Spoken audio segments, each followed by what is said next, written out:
This one comes out of, shockingly, I guess you'd say, because people don't expect to hear it. You may think this comes out of New York City. You may think this would come out of Chicago, from Los Angeles, San Francisco. No, this comes out of Houston, Texas. Houston, Texas, I guess to paint the picture, we're in a bus terminal. Yeah. A public place.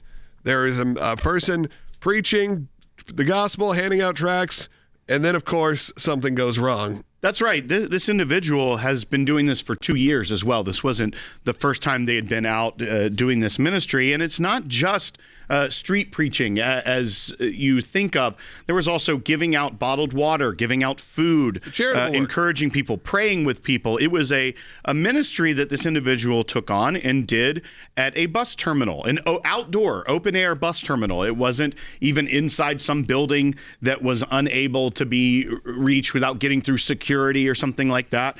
But they were approached by Houston Metro Police, ordered to get a permit, placed in handcuffs, and told them that the terminal is private property, and while being detained was given a criminal trespass warning. And the police told him that if he ever came back to preach the gospel again, he would be arrested. They didn't issue the citation that day. They gave a warning.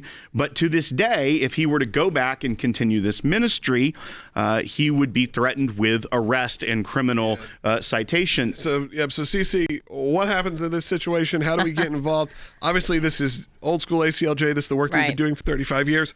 People may not understand, though, bus terminal, where kind of the law lands. Right. And really, it's interesting that we are still seeing these cases come through to us because typically, especially when you have a metro bus terminal, I don't think anyone, even the people listening, would think, oh, that's private property. This is government metro bus terminal. But yet, you have someone who's simply been practicing their faith, which they're entitled to do, and the First Amendment protects, especially in this forum, which is a traditional public forum. It's well-established constitutional law that you have the right to sit there and tell your faith. And yet he is threatened, he's arrested, he's handcuffed, detained, and given a citation that he will be arrested for criminal trespass if he ever comes back again. You know, Logan, you bring up that the 35-year history of the ACLJ with a case like this.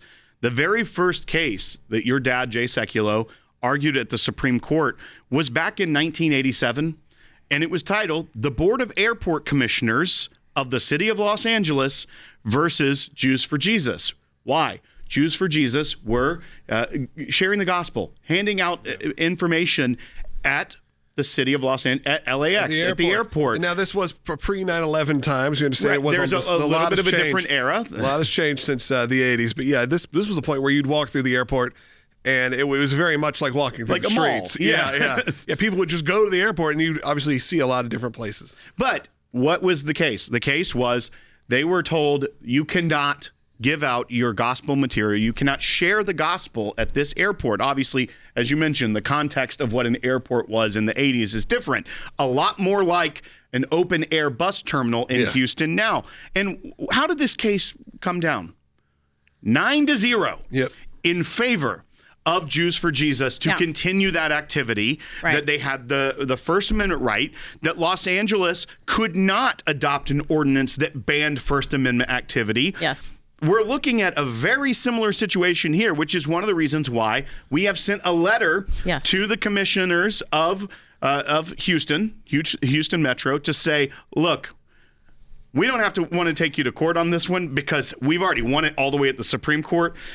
But here's what we're dealing with here. Yeah, and the letter is, very detailed on case after case. Yes, Jews for Jesus, that was a case that, yes, Jay Sekulow successfully argued 9-0 that it is a constitutionally protected right to be able to share your faith in a public forum.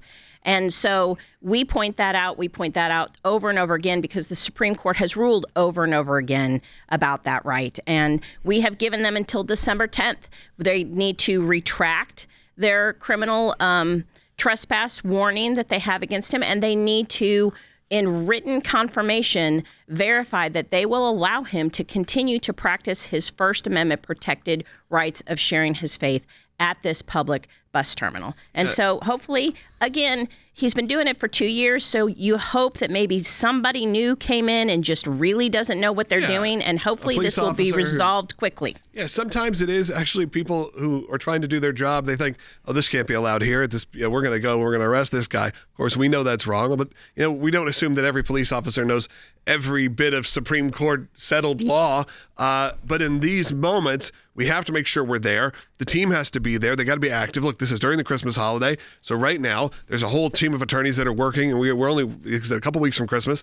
So when you support the work of the ACLJ, you're also supporting them. Obviously, not just the client, but you're also supporting this incredible legal team. Well, and also a lot of times what the federal government does and focuses on as far as law enforcement has a trickle-down effect where you start seeing major cities kind of taking their cues from the federal government, the FBI.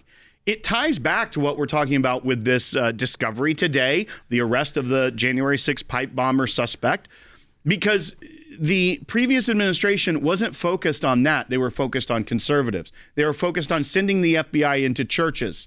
They were focused on arresting at dawn raids pro-life advocates. They were focused on parents at school board meetings. So what are you seeing? Because we've seen an uptick in this activity where people sharing their faith are being arrested. We've had 3 clients in Chicago that we've had to get out of criminal cases. We've won for them. We've had it in New York. It's happening all over the country. You're now seeing it in Texas. This is a trickle-down effect of the policies of the Biden administration where they put their focus. And what was their focus on? Conservatives and people of faith in this country. And now you're starting to see it in Houston, in Chicago, New York. It's going to take a while to fight back against, but that's why we're here, and that's why we won't quit.